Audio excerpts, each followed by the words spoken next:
दोस्तों, पिछले कुछ दिनों से भारत क्रिकेट के सबसे बड़ी कम्युनिकेशन यानी बीसीसीआई में उसके प्रेसिडेंट को लेकर काफ़ी उथल पुथल चल रही है, जिसमें गांगुली को उनके पद से हटाने की बात की जा रही थी, क्योंकि गांगुली का 3 साल का बीसीसीआई का कार्यकाल पूरा हो चुका था।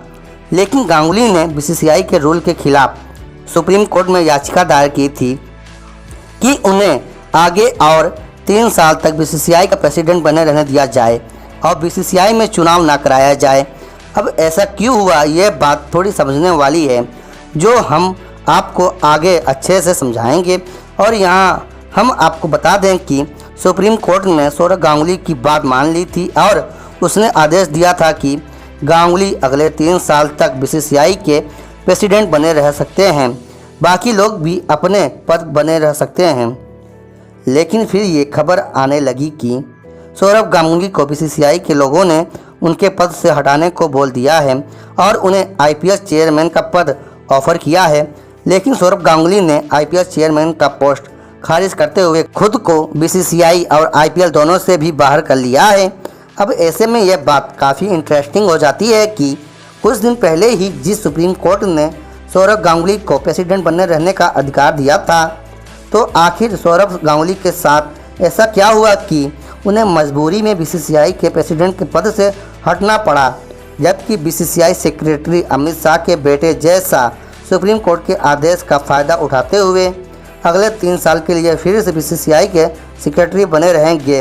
तो क्या इसमें किसी की चाल है? इस बात को समझने के लिए पहले इस मामले को समझते हैं। तारीख 14 सितंबर 2022 खबर आई कि बीसीसीआई की जीत हो गई।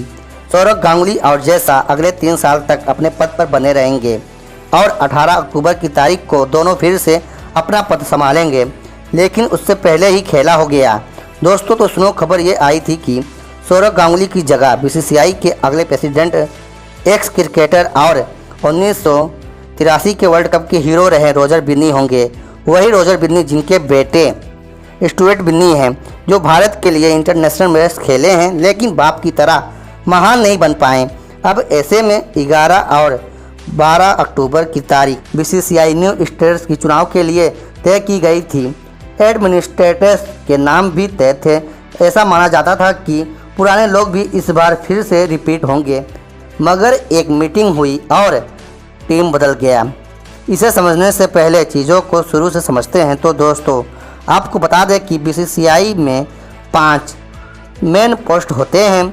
इसके अलावा एक और बड़ा पद होता है आईपीएल चेयरमैन का पद। ऐसे में गांगुली प्रेसिडेंट थे, जय शाह सेक्रेटरी थे, ट्रेजरर यानी कि पैसा रुपया संभालने वाले अरुण गोयल थे, वाइस प्रेसिडेंट थे राजीव शुक्ला और वाइस सेक्रेटरी जय चैर्स। इन सब का कार्यकाल 3 साल का होता है।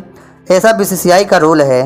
ये रूल दरअसल 2018 में रूड़ा कमेटी के सिफारिश के बाद लागू हुआ है, जिसने बीसीसीआई के संविधान के मुताबिक जिस भी एडमिनिस्ट्रेटर्स ने राज या बीसीसीआई में उन्होंने 2 कार्यकाल पूरा किए हैं, वो अगले 3 साल तक कोई भी पद बीसीसीआई में नहीं ले सकते। यानी अगले 3 साल तक उसे किसी भी क्रिकेट एडमिनिस्ट्रेटर्स का हिस्सा नहीं बनने दिया जाएगा और उसकी छुट्टी दे दी जाएगी।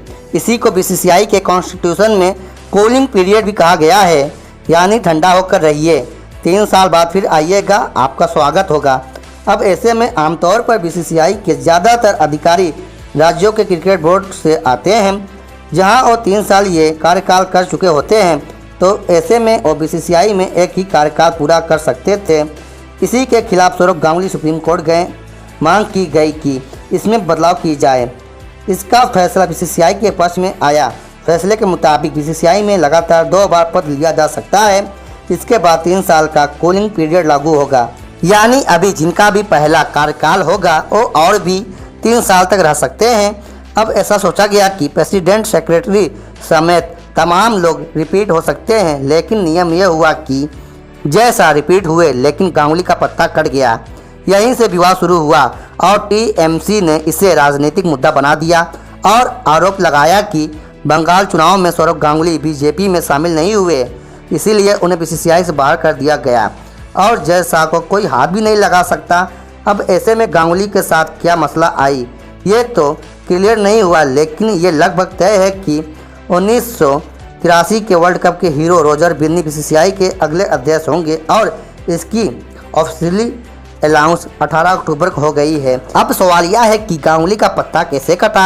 इस पर एक्सपर्ट का मानना है कि पिछले करीब 15 सालों से किसी को भी दोबारा से भी बीसीसीआई का पद नहीं मिला है और एक तरह से जैसा ही बीसीसीआई को चला रहे हैं तो लगभग गांगुली को जाना तय ही था। कई जगहों से तो यह भी खबरें आ रही हैं कि पूरे मामले में पहले से प्लान किया जा रहा था और उस पर टॉप लेवल की मीटिंग भी हुई थी। मीटिंग में क्रिकेट प्रशासक के साथ गृह मंत्री अमित शाह भी मौजूद थे।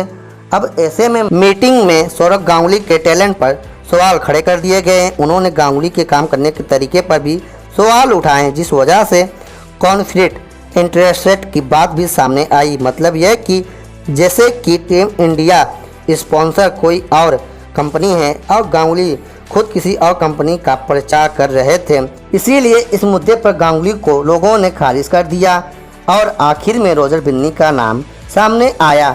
अब ऐसे में सवाल ये आ रहा है कि रोजर बिन्नी ही क्यों।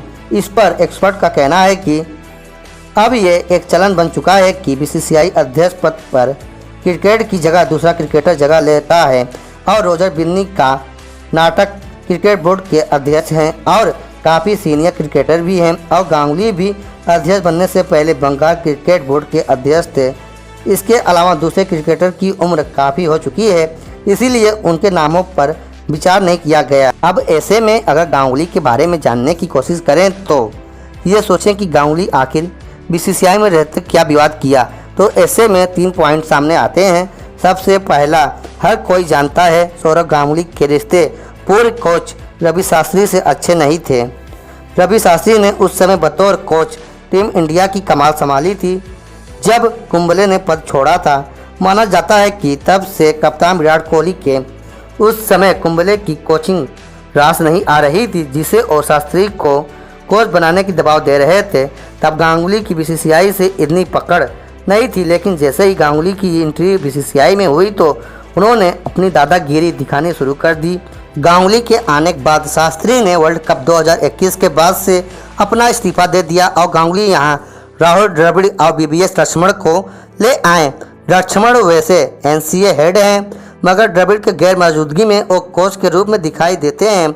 इस तरह से आप देखें तो गांगुली ने भारत के फेवरेट कैप्टन विराट कोहली के हिसाब से चल रही टीम इंडिया के कोचिंग को अपने हिसाब से सही हाथों में देने की कोशिश की।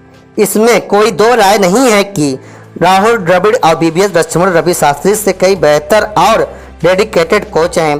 दूसरे इम्पोर्टेंट पॉइंट, ध्यान दें कि गांगुली के कार्यकाल में दूसरा और सबसे बड़ा विवाद विराट कोहली के कप्तानी को लेकर हुआ। 2021 में साउथ अफ्रीका के दौरे के लिए भारतीय टीम वनडे का ऐलान हुआ तो कोहली की जगह रोहित को टीम की कप्तानी सौंपी गई। खबरों के मुताबिक T20 टीम की कप्तानी छोड़ते टाइम कोहली ने वनडे और टेस्ट टीम की कप्तानी जारी रखने की इच्छा जताई थी, लेकिन बोर्ड चाहता था कि सफेद गेंद में क्रिकेट का एक ही कप्तान रहे, जिस वजह से कोहली से वनडे टीम की कप्तानी छीन ली गई। खबरें तो यह भी आई थी कि बोर्ड की इस बारे में कोहली से बात हुई थी, मगर कोहली ने बताया कि उनकी ऐसी कोई बात नहीं हुई थी। साउथ अफ्रीका के उस दौरे के बाद विराट कोहली ने टेस्ट टीम की कप्तानी छोड़ने का ऐलान कर दिया और तब से लेकर अब तक अब भारत अपने नए कप्तान को लेकर संघर्ष कर रहा है। अब ऐसे में भारत को वर्ल्ड कप के लिए जिस कप्तानी की ज़रूरत है शायद और रोहित शर्मा नहीं दिखा पाएंगे।